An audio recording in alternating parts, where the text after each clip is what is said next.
Handcuffed on my own ranch while HOA Karen Vivian Wells screamed about vagrant camping laws. She didn't know I'm the county sheriff. Picture this. I'm fishing at my family's lake, cattle lowing nearby, when flashlights blind me. My deputy cuffs me, apologizing, because Vivian in her white Lexus called me a vagrant, filming with a smug smirk. Her taunt? Rules apply to everyone. Rage burned in me. I'm Sheriff Rex Calloway, 8 years strong. Her harassment's now evidence in a federal fraud case.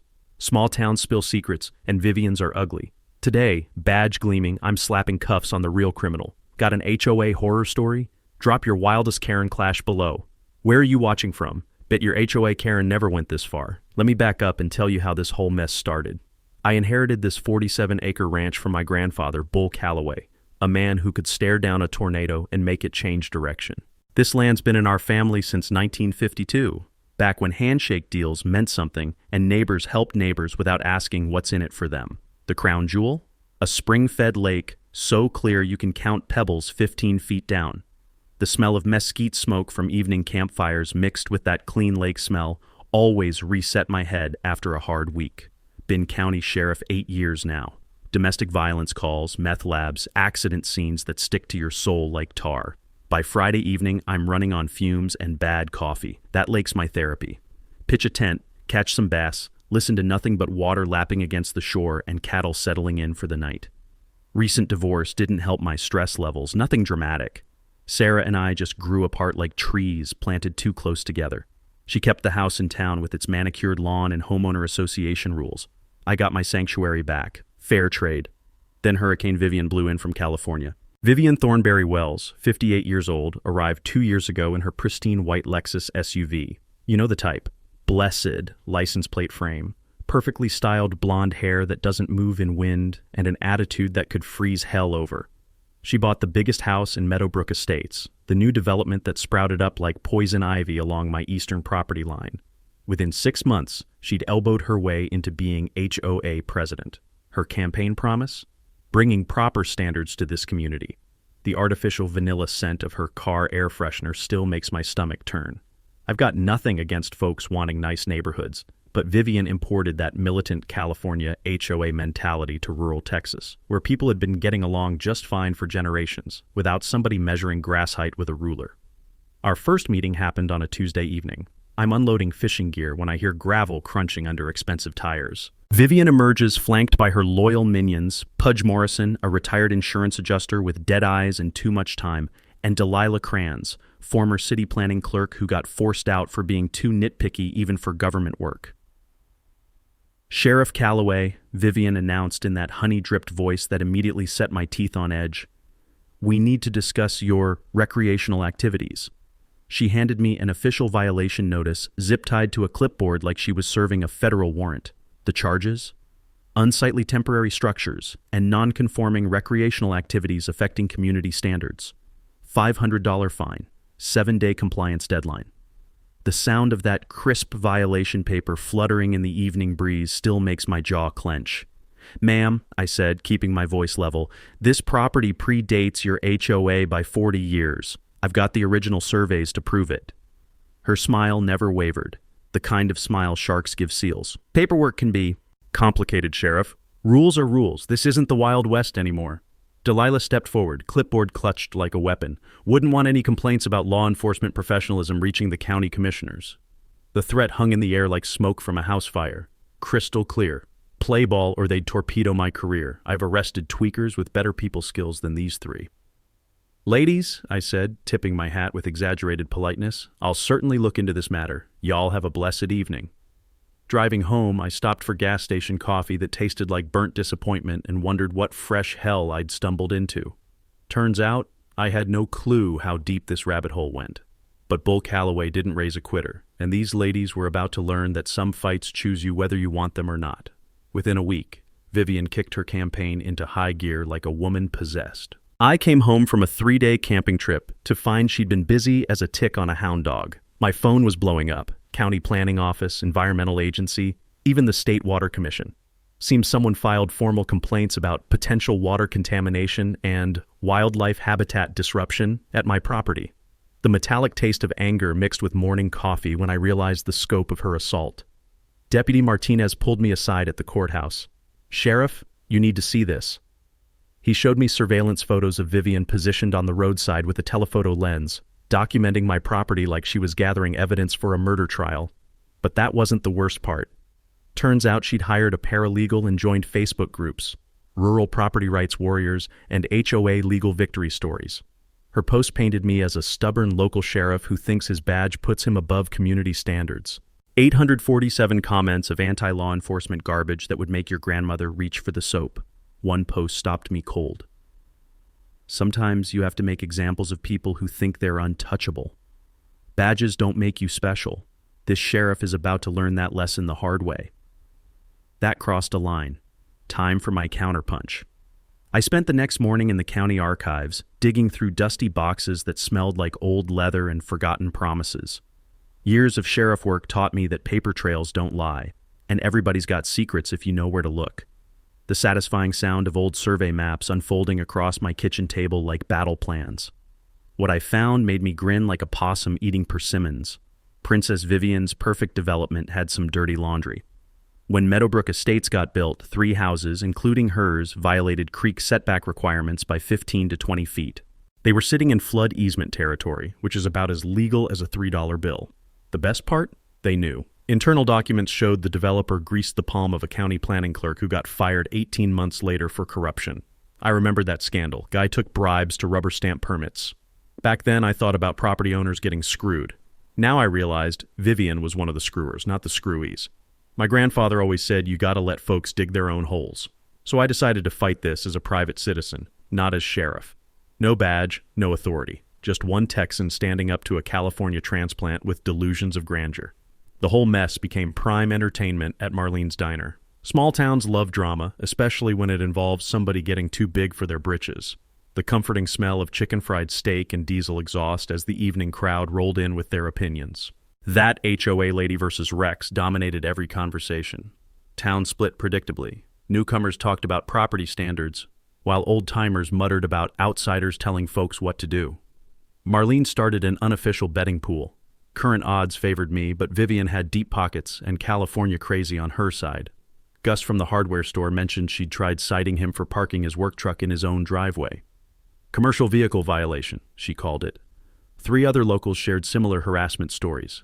Pattern emerging. She targeted working folks while leaving wealthy neighbors alone.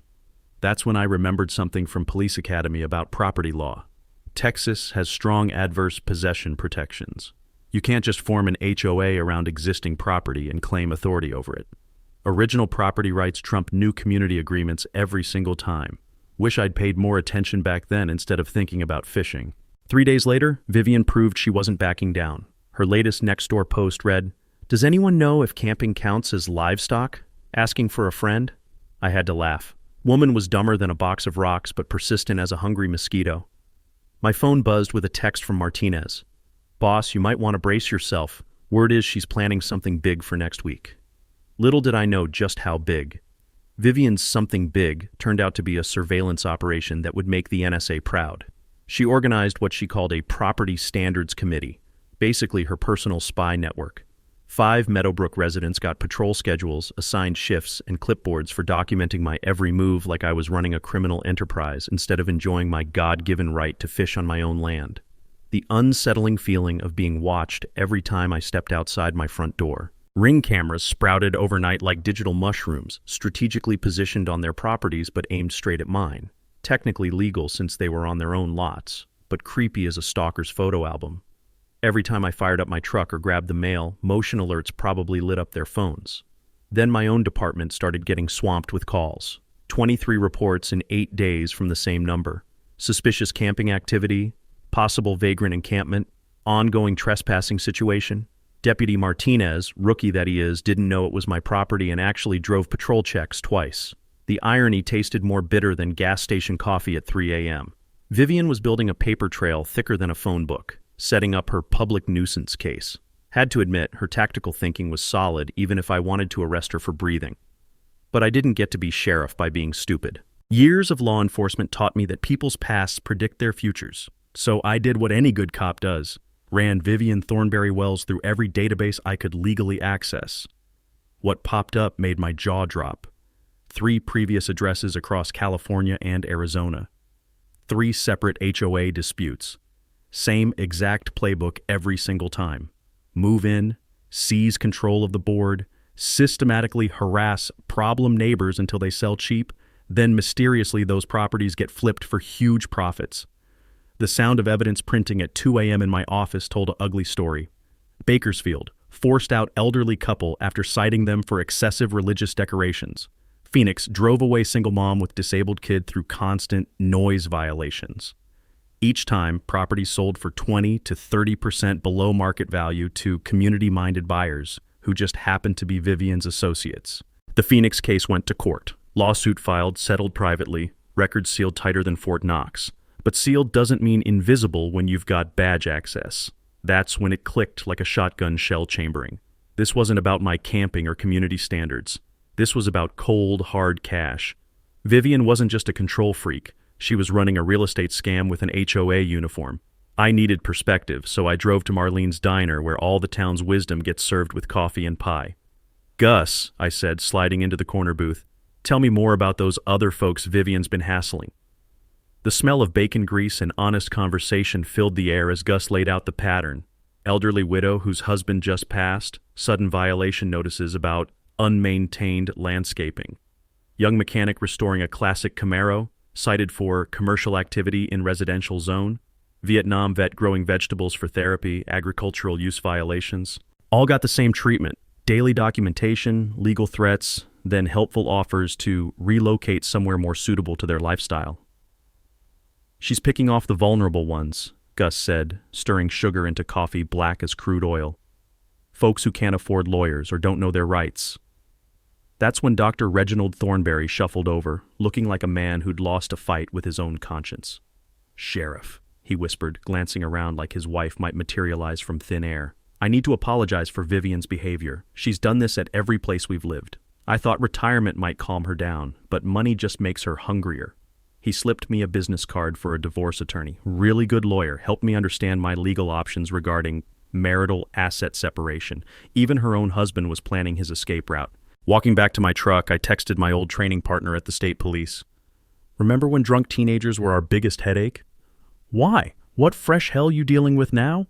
HOA president running a real estate scam disguised as community improvement? Need backup?" "Not yet, but this is going to get interesting real quick."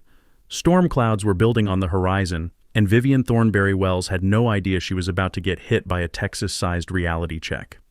3 days later, Vivian proved she had nerves of steel and the common sense of a brick. She discovered I was the sheriff through her spy network, probably Googled my name after someone recognized me at the courthouse. Any reasonable person would have backed down and apologized. Not Vivian. She doubled down like a poker player with a losing hand. "No one is above the law," became her new rallying cry, posted on every social media platform from here to California.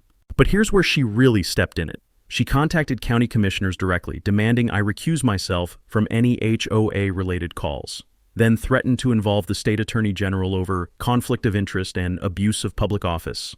The bitter taste of stress and too much coffee started becoming my daily breakfast routine. Tuesday morning brought a formal written complaint from the county administrator. Had to meet with commissioners next week to address citizen concerns about impartial law enforcement. Vivian had submitted photos of me camping, claiming I used county vehicles for personal recreation. Complete fabrication, but politics is about perception, not truth. That's when she made her fatal error. The photos she submitted as evidence contained timestamp data proving they were shot from my property, not the public road. Her surveillance committee had been trespassing for weeks, documenting my private life like some twisted reality show. Game on. I started wearing a body camera during all property visits. Learned that from domestic cases where everybody's story changes. Installed trail cameras strategically positioned on my land, aimed at roads and fence lines. Within 48 hours, I struck gold. The satisfying sound of digital cameras clicking as they captured Pudge Morrison, testing my gate lock at 2 a.m. like some wannabe burglar. Then Sarah called completely out of the blue. My ex-wife still had that shark instinct for legal blood in the water. "Rex," she said, "I've been watching this Facebook drama, and that woman reminds me exactly why I escaped California." "How so?" "HOA intimidation tactics. I worked for a law firm handling these cases. Mind if I dig around?" Sarah had resources I didn't. access to civil court databases, property records, legal filings across multiple states. 2 days later, she uncovered the smoking gun.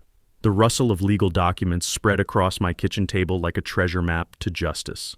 Rex, look at this. Vivian's brother-in-law owns the mortgage company financing every single distressed property purchase in her previous neighborhoods. Same pattern: harassment campaign, lowball offer, quick sale, family financing, flip for double profit within 6 months. That's when I remembered something from a federal law enforcement seminar about organized crime. When criminal enterprises cross state lines and involve multiple conspirators, federal racketeering statutes start applying. Suddenly, this wasn't just local harassment, it was potentially a federal case. This isn't just about being mean to neighbors, Sarah continued. This is systematic fraud disguised as community improvement. Meanwhile, our little dispute was dividing the county like a Civil War battle line. Local newspaper headline read, "Sheriff versus HOA. Rural rights dispute sparks heated debate." Comments section exploded with over 200 responses arguing everything from property rights to law enforcement accountability. The familiar smell of newsprint and courthouse coffee as reporters started circling like vultures sensing fresh carrion. Support split predictably, old-timers backing me, newcomers supporting proper oversight. But something beautiful emerged. Other victims found their voices. Mrs. Aria, the elderly widow, finally spoke up about Vivian's pressure campaign over property maintenance violations since her husband's death. Young mechanic with the classic car project shared his harassment story. Vietnam veteran growing therapy vegetables described constant citations for agricultural violations. Pattern was crystal clear: target vulnerable residents, force cheap sales, profit from community destruction. VFW offered legal fund support. Ranchers Association provided character references. Even some Meadowbrooks residents quietly expressed solidarity, tired of living under Vivian's dictatorship. But our queen wasn't finished escalating. She called an emergency HOA meeting to vote on no confidence in local law enforcement. Her solution? Hire private security to patrol Meadowbrook because current sheriff's department is compromised by personal interests. The metallic taste of pure outrage as I realized she wanted her own private militia. That evening, I reviewed property law from my academy days.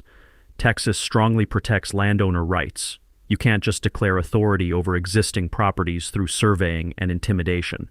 Professional surveyors carry legal weight that HOA complaints and smartphone apps never will. My phone buzzed. Martinez texting, "Boss, she just posted about hiring security consultants for uncooperative residents. Getting seriously weird vibes." I texted back, "Screenshot everything. Document all posts. This is evidence now." Vivian Thornberry Wells was about to learn that some fights you just can't win. Sarah's breakthrough came at 11:47 p.m. on a Thursday, delivered through a phone call that changed everything. "Rex, get over here now. I found the smoking gun, and it's bigger than we thought." 20 minutes later, I was sitting in her kitchen staring at documents that made my stomach drop. Sarah had called in favors from her old law firm, the one that handled Vivian's sealed Phoenix case. Remember that settlement? Well, sealed doesn't mean invisible when you know the right clerks. The smell of late-night coffee mixing with the rustle of damning evidence spread across her kitchen table. The original Meadowbrook Estates development permit required a 50-foot buffer zone from all existing properties. Vivian's house and 4 others violated that requirement by 15 to 30 feet. But here's what made my blood boil. They knew about it from day one. "Look at these internal emails," Sarah said, pointing to printed communications. "Vivian to developer, buffer zone issue resolved through legal channels. Code for, they bought off the planning clerk." The bitter taste of corruption left my mouth dry as desert sand. But that was just the beginning. The real bombshell made me want to start making arrests immediately. "The bribe was temporary," Sarah continued, "designed to get construction approved until statute of limitations expired. Problem? They miscalculated Texas law. Buffer violations can be challenged for 10 years, not 7. So if anyone orders a new survey, 5 houses get demolition orders, property values crash, and since Vivian concealed known violations when she bought, she's facing federal fraud charges. That's when her real motivation crystallized like ice forming on a windshield. If my property ever got developed or surveyed, it would automatically expose the violations. Vivian needed my land either empty or under HOA control to prevent that discovery. Her harassment wasn't about camping. It was about preventing a property survey that would destroy her criminal enterprise. "She's perfected this scam," Sarah said, pulling up records from California and Arizona. identify properties that could trigger regulatory problems, harass owners into panic sales, buy through shell companies, then eliminate the threat through control or development. The sound of my grandfather's voice echoing in memory. Some folks will steal your land with a pen instead of a gun. The Arizona couple's story finally made sense. Their property bordered a development with zoning violations. Vivian harassed them for 2 years over fabricated violations, bought their land for 60 cents on the dollar, then immediately had it rezoned to protect her investment. Rex, this isn't harassment. This is systematic theft using HOA authority as legal cover. Sarah spread out financial documents showing connections between Vivian and every community buyer who purchased harassed neighbors' properties, shell companies, family trusts, business partnerships. All roads led back to the Thornberry Wells crime family. She's not working alone. Brother-in-law handles financing. Cousin manages flips. Husband's medical practice provides startup capital. It's a full family operation. The weight of badges and oaths suddenly felt heavier on my chest. Conservative estimate, $2 million in profits across 5 years in 3 states. That's just what I can document. My phone buzzed. Martinez texting, "Sheriff, latest HOA minutes show they voted to start acquisition discussions with Mrs. Aria and 2 other elderly residents." Vivian was accelerating her timeline, grabbing vulnerable properties before I could expose her operation. "Sarah, how fast can you compile federal evidence?" 48 hours. "But you need to decide, handle this as victim Rex Calloway or Sheriff Rex Calloway?" The ethical dilemma hit like a truck. Using official authority for personal disputes violated everything I swore to uphold. But exposing organized crime was exactly why voters elected me sheriff. "Both," I said finally. "Fight harassment as property owner Rex. Expose fraud as Sheriff Calloway, protector of this county." Sarah grinned like a prosecutor who'd just cracked the case of her career. "Now you're thinking strategically." Vivian thought she was bullying a stubborn camper. She had no idea she'd just declared war on organized crime's worst nightmare. A pissed-off sheriff with a personal stake in justice. Time to show her what Texas justice really looks like. By Friday morning, I had my war council assembled at Marlene's diner like the Texas version of the Avengers. Sarah arrived first, briefcase loaded with legal firepower and that shark smile she gets when smelling blood in courtroom water. Deputy Martinez rolled up in civilian clothes, laptop bag over his shoulder, looking more like a college kid than the tech wizard about to destroy a criminal empire. The familiar comfort of bacon grease and honest coffee filled our corner booth as we spread out for battle planning. Gus locked the hardware store early to join us, bringing 30 years of local intelligence and a serious grudge against outsiders telling Texans how to live. Marlene herself pulled up a chair, notepad ready. That woman collected secrets like other folks collected stamps, and wasn't shy about using them for righteous causes. Last through the door was retired Sheriff Kowalski, my old mentor who'd forgotten more about corruption cases than most prosecutors ever learn. White-haired, eagle-eyed, and meaner than a stepped-on rattler when criminals hid behind badges or authority. "All right, troops," I said, laying Sarah's evidence across the table like military maps. "Here's the war we're fighting." Our strategy fell into place like dominoes finding their perfect pattern. Sarah would handle financial investigation, tracing every dirty dollar through Vivian's network of shell companies and property flips. Her paralegal background and legal connections meant accessing records that would take official channels weeks to subpoena. The satisfying click of calculator keys as she ran numbers on HOA fund theft that made my jaw drop.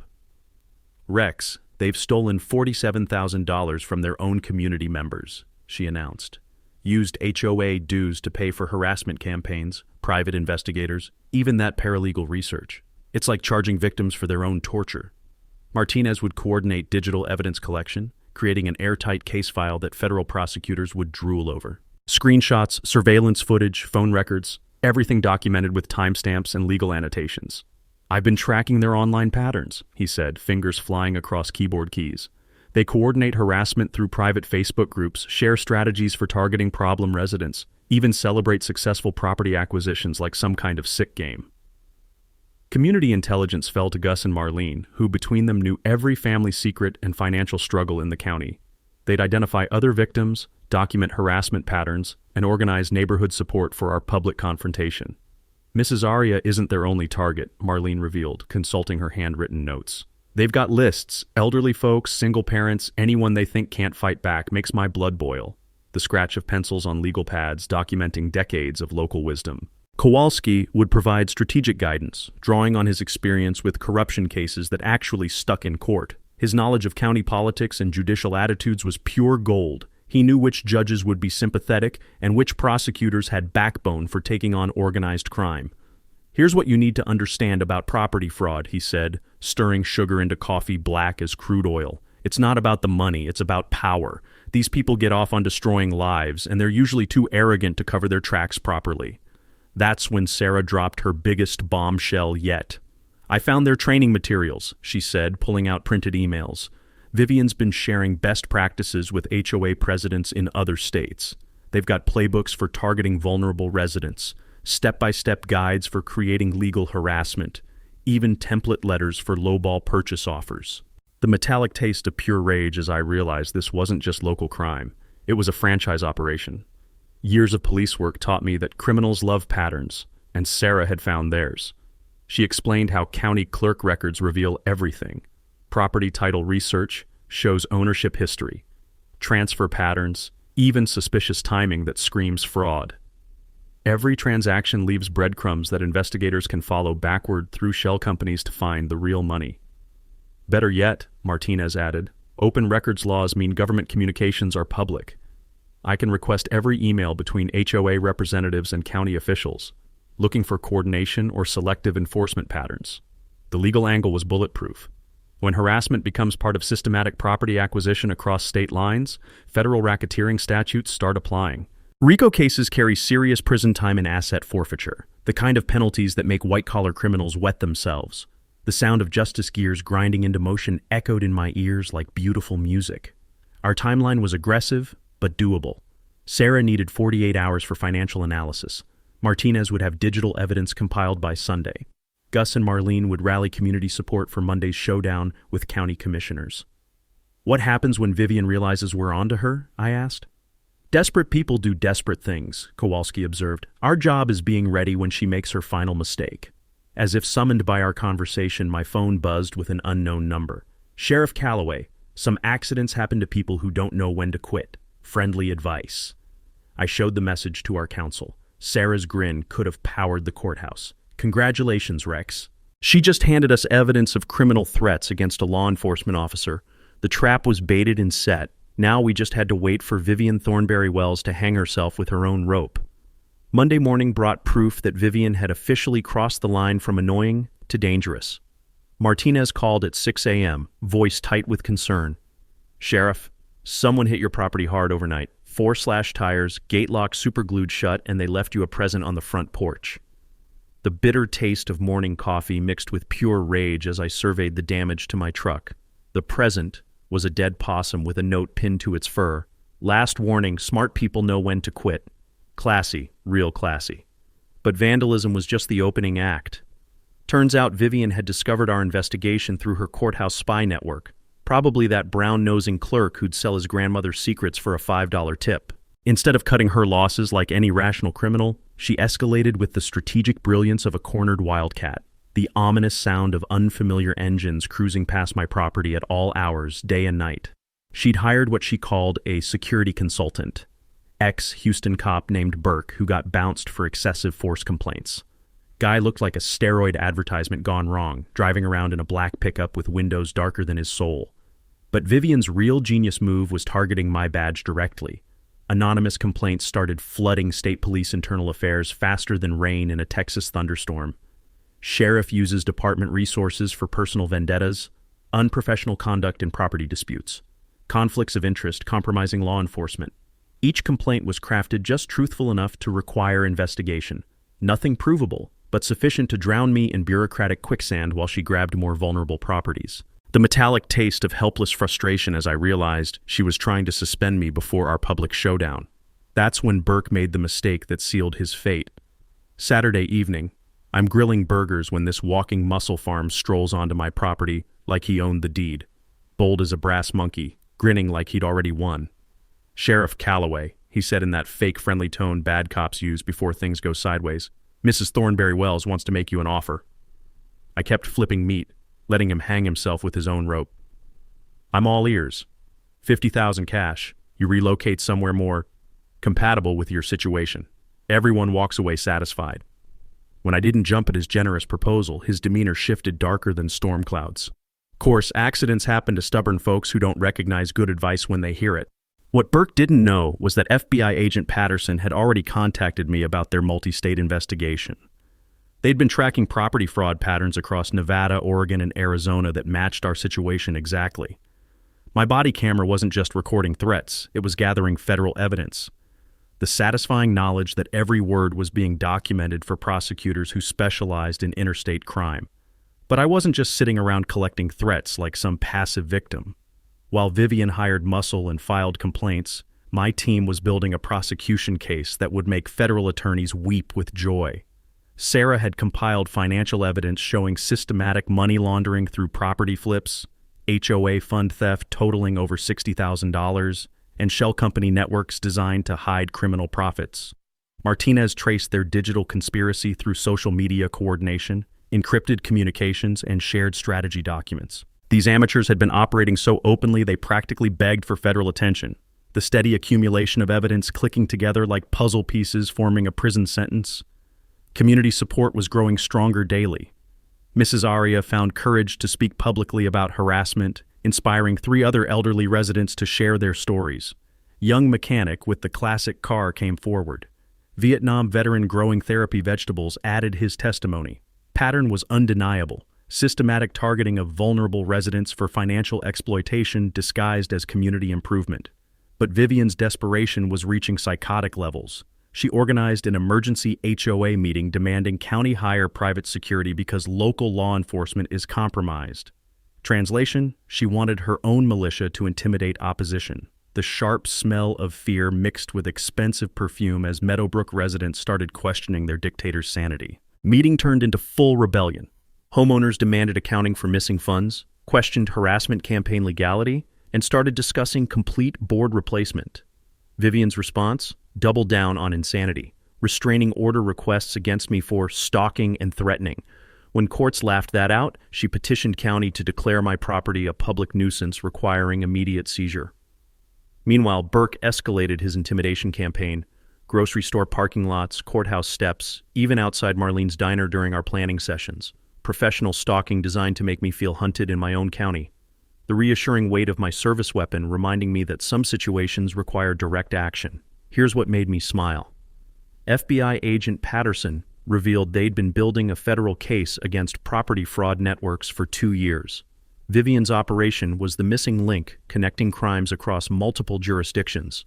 Sheriff, Patterson explained during our private meeting, your harassment case could be the keystone that brings down an entire criminal enterprise. We're talking RICO charges, asset forfeiture, serious federal prison time. Translation?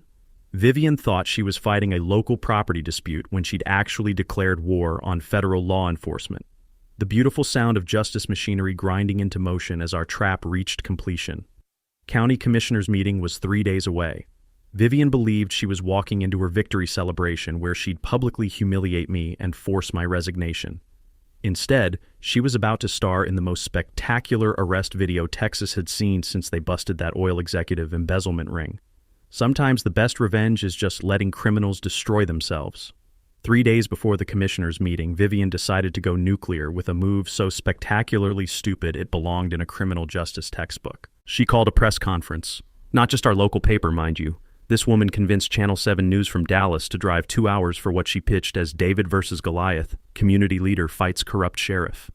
The acrid smell of TV van exhaust mixed with my morning coffee as I watched the media circus set up outside the courthouse. Vivian arrived, dressed like she was auditioning for sainthood.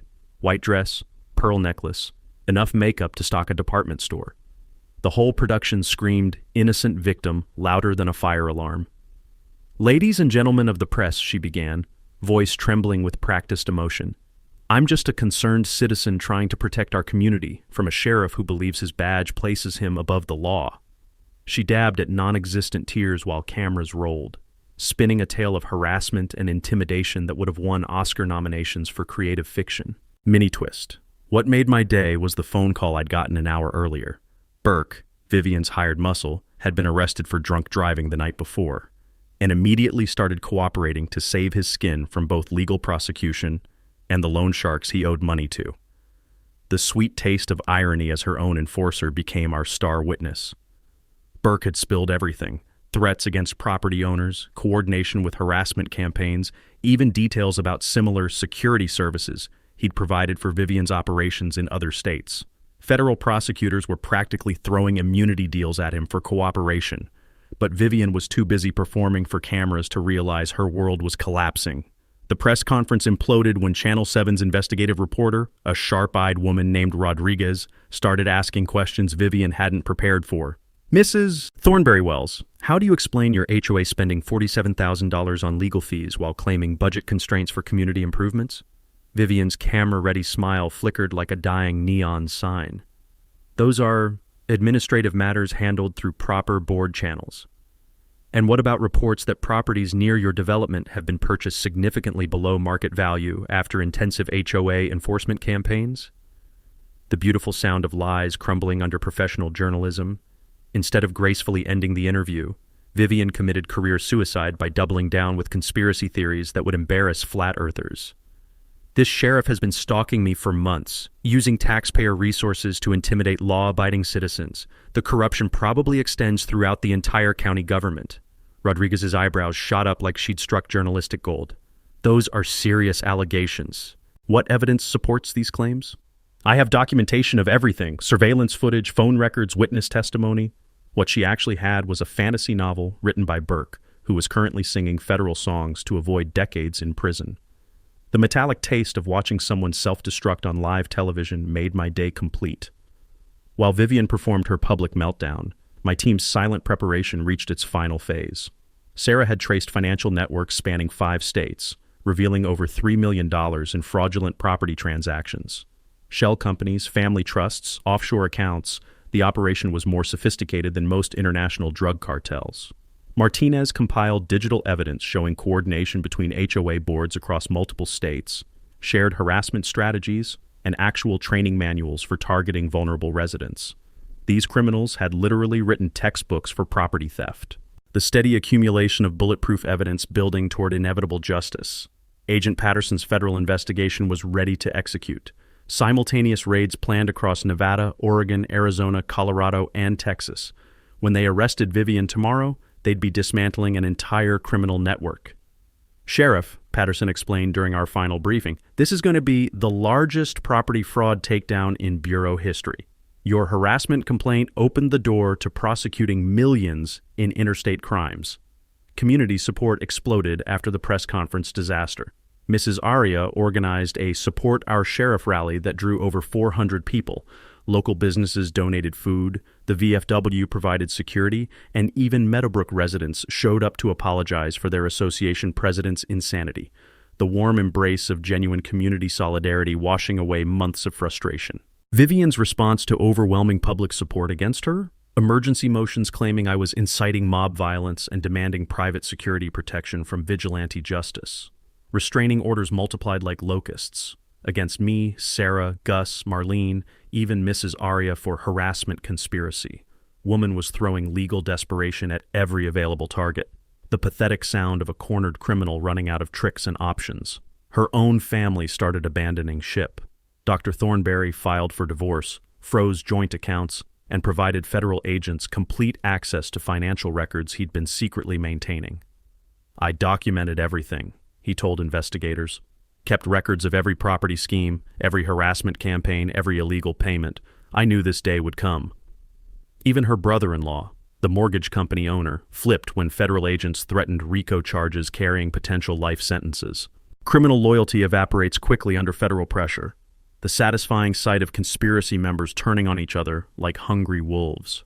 Burke's final revelation sealed Vivian's fate.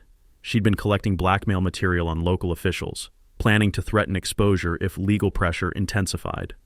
Federal agents raided her storage unit, finding evidence of bribery attempts, illegal surveillance, and conspiracy to commit extortion. What began as property harassment had evolved into organized crime involving public corruption and interstate fraud. The weight of complete vindication settling over everything we'd endured. Tomorrow's commissioners' meeting wouldn't be about camping rights or HOA authority. It would be the public unveiling of the biggest criminal takedown in county history.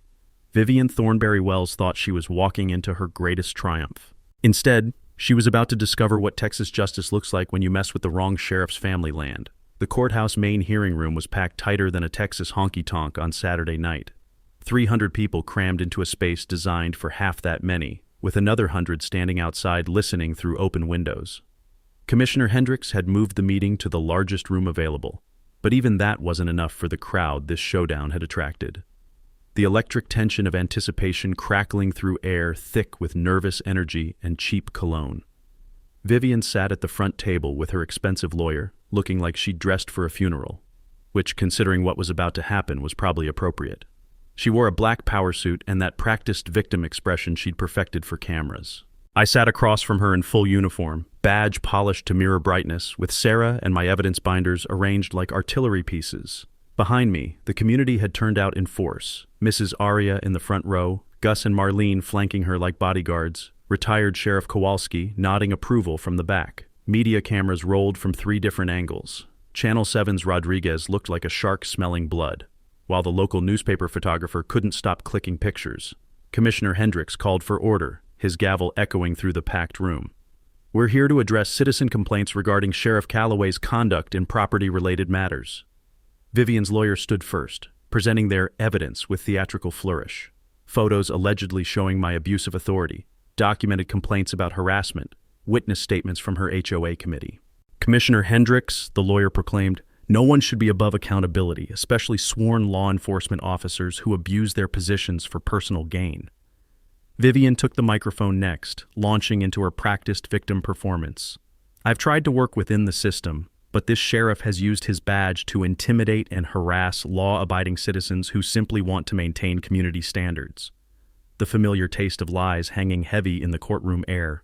Her voice rose with false emotion. If we allow this behavior to continue, what message does that send? That badges matter more than justice, that power corrupts even those sworn to protect us. Murmurs rippled through the crowd, some supportive, others skeptical. Vivian's performance was polished. I had to give her that. Commissioner Hendricks turned to me. Sheriff Calloway, how do you respond to these allegations? I stood slowly, approaching the microphone with my thick evidence binder. The room fell silent except for camera shutters clicking like mechanical crickets.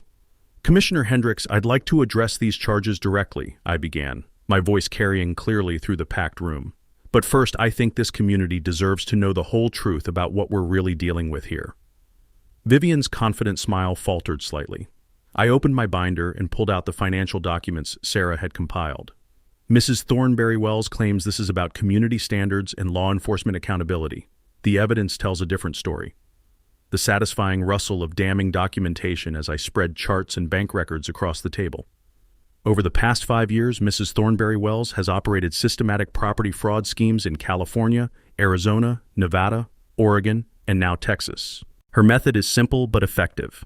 Take control of HOA boards, harass vulnerable property owners with frivolous violations, then purchase their properties at below-market prices through shell companies. Vivian's lawyer tried to object, but Commissioner Hendricks waved him silent. Let the sheriff finish.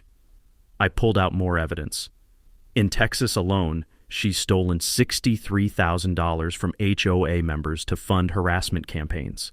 She's used community dues to pay for private investigators, hired muscle, and legal fees designed to intimidate elderly residents into selling their homes. The sound of shocked gasps from Meadowbrook residents who'd been unknowingly funding their own victimization.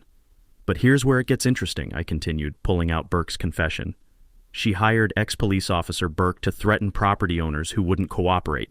Yesterday, Mr. Burke was arrested and chose to cooperate with federal investigators rather than face decades in prison for conspiracy charges. Vivian shot to her feet. This is a fabrication. Character assassination. That's when FBI agent Patterson stood up from the back of the room. Mrs. Vivian Thornberry Wells, his voice cut through the chaos like a sword. You're under arrest for mail fraud, wire fraud, conspiracy to commit racketeering, theft of community funds, and criminal threats against a law enforcement officer. The dead silence of justice finally arriving fell over the courtroom like a heavy blanket. Federal agents moved in from both sides, handcuffs ready. Vivian's lawyer immediately distanced himself, gathering his papers like the courtroom was on fire. You have the right to remain silent, Agent Patterson continued as handcuffs clicked around Vivian's wrists. I strongly suggest you use it. But Vivian couldn't resist one final performance. This is a setup, corruption. You can't do this to me. Commissioner Hendricks banged his gavel. "Ma'am, you're in federal custody. This hearing is concluded." As agents led her away, Burke was brought in already handcuffed, pointing at Vivian for the cameras. "She paid me to threaten him and half a dozen other property owners. Got it all on tape if you want proof." The beautiful sight of criminal conspiracies collapsing under the weight of their own greed. Rodriguez stepped forward with her microphone. "Sheriff Calloway, how does it feel to be vindicated?" "This was never about me," I replied, looking out at the crowd of supporters. "This was about protecting our community from predators who use authority to steal from vulnerable people. Today, justice won." Commissioner Hendricks formally apologized on behalf of the county and asked how we could prevent similar schemes in the future. I suggested stronger oversight of HOA formations, mandatory financial audits, and better protections for elderly property owners. The taste of sweet victory mixed with relief and genuine community pride. The state attorney general's representative announced they were forming a task force to investigate predatory HOA practices statewide. My case would be used as a training example for law enforcement agencies across Texas. As the crowd filed out, Mrs. Aria approached with tears in her eyes. "Sheriff, thank you for standing up for all of us. I was so scared, but watching you fight gave me courage. That made everything worthwhile." Outside, as TV crews packed their equipment, I noticed Vivian's foreclosed house was already being converted into a community center. The irony was perfect, her criminal headquarters becoming a place for neighbors to gather and support each other. The warm satisfaction of justice served and community healing already beginning. Sometimes the best victory isn't just defeating the bad guys, it's showing everyone else that standing up to bullies actually works. 6 months later, I'm sitting by that same lake where this nightmare started, watching the sunset paint water so clear you can count pebbles 15 feet down. Vivian Thornberry Wells pleaded guilty to 8 federal counts and received 5 years in federal prison, plus $127,000 in restitution to victims. Her criminal network collapsed across 5 states, with 12 arrests and millions in stolen property returned to families who'd lost hope of ever seeing justice. Dr. Thornberry donated $50,000 to a victims fund before relocating to Arizona for a fresh start. Burke served 18 months and became a federal witness, helping convict property fraudsters nationwide. The peaceful sound of water lapping against shores where I'd once been handcuffed for camping on my own land. But the real victory was watching our community heal and grow stronger. Our first Unity BBQ drew 500 people from across the county. Mrs. Aria cut the ribbon on a new community fishing pier funded by local businesses supporting elderly residents Vivian had targeted. Families brought kids to swim, veterans found peace fishing, and neighbors who'd been strangers discovered shared values. The joyful sound of children's laughter mixing with barbecue smoke as my grandfather's land became a sanctuary for everyone. Sarah and I rebuilt our friendship on firmer ground than our marriage ever had. She launched a legal clinic specializing in HOA abuse cases, using our experience to help victims nationwide fight predatory boards. "Rex," she said during the BBQ, "we've received inquiries from 12 states about similar fraud cases. You didn't just win a local fight, you started a movement." Legal reforms followed quickly once politicians realized how many voters had HOA horror stories. Our county implemented mandatory oversight for new developments, required annual financial audits, and created automatic state reviews for harassment complaints. The deep satisfaction of permanent change protecting future families from Vivian's brand of exploitation. Property values in Meadowbrook stabilized as residents learned they could govern themselves without tyranny. 5 families who'd planned to flee under pressure chose to stay and rebuild their community spirit. Vivian's foreclosed mansion became affordable housing for elderly residents, while other seized properties were converted into a community center offering legal aid, financial counseling, and property rights education. I started the Sheriff's Youth Fishing Program for at-risk kids, teaching patience, respect for nature, and honest work values. Watching 12-year-olds land their first base while learning life lessons reminded me why this land matters to future generations. The warmth of purposeful legacy work flowing through programs honoring my grandfather's memory. The FBI made our case a national training example. Agent Patterson visits twice yearly to update prevention programs and share intelligence about emerging fraud schemes. "Sheriff," he explained during his last visit, "your fight probably saved hundreds of families from similar exploitation. These predators depend on victims being too intimidated or isolated to resist. Documentary filmmakers purchased our story rights with proceeds funding the Texas Rural Property Rights Legal Clinic. 3 states adopted our protective model for vulnerable homeowners facing HOA abuse. Governor Abbott declared October's second Saturday Property Rights Awareness Day. encouraging communities to educate residents about legal protections and recognize predatory warning signs. The enduring satisfaction of justice extending far beyond personal vindication. My weekend camping continues, but now friends, neighbors, and youth program kids often join me. Trail cameras capture wildlife footage for a nature blog that's surprisingly popular with city folks dreaming of rural peace. Retired Sheriff Kowalski visits regularly, sharing wisdom with anyone willing to listen. "Rex," he observed last time, "your grandfather would be proud. You protected not just land, but community itself." Mrs. Aria teaches neighborhood children to fish every Saturday morning, passing down patience and traditional values to a screen-obsessed generation. Watching her guide small hands casting lines proves healing works both ways. The sweet comfort of community bonds stronger than any challenge we might face. Annual camp out for community fundraisers support scholarships for local students pursuing law enforcement or legal careers. Last year's event raised $15,000, with camping families from 6 counties joining us under infinite Texas stars. Gus's hardware store displays our Heroes of Property Rights photo gallery, celebrating neighbors who protected vulnerable residents. Vivian's mugshot serves as a warning to future would-be dictators. My favorite change is simplest. Every sunset brings families walking trails around my lake, kids skipping stones while parents discuss community issues like neighbors should. The eternal whisper of Texas wind through oak trees that have witnessed generations of struggles and triumphs. Other sheriffs facing similar situations call for advice. My response is always identical. Document everything, know your rights, remember that united communities defeat individual bullies every time. Here are the key lessons that could protect your family. Know your property rights before HOA disputes escalate. Document harassment with dates, photos, and witnesses. Research HOA finances. They're often public records. File complaints with state agencies for pattern harassment. Community support beats individual resistance every time. Next week, I'm speaking at Austin Property Rights seminars about recognizing predatory schemes and legal tools for fighting back. Knowledge shared is power multiplied. As I finish this story, Martinez texts, "Sheriff, interesting case in the next county. City council member, suspicious zoning changes. Sound familiar?" The familiar call of justice beckoning once again. But that's another story. For now, I'm watching sunset over my grandfather's lake, knowing that sometimes defending your ground means protecting everyone's ground. Share your worst HOA nightmare in the comments. Let's support each other and share winning strategies that actually work against these bullies. Hit subscribe for more David versus Goliath justice stories here on HOA Stories, and ring that notification bell so you never miss the good guys winning for the community. That's a wrap for today's episode on HOA Stories. If you enjoyed watching Karma in action, smash that like button, comment your thoughts, and let us know if you've dealt with HOA madness too. Subscribe so you won't miss the next HOA meltdown we post.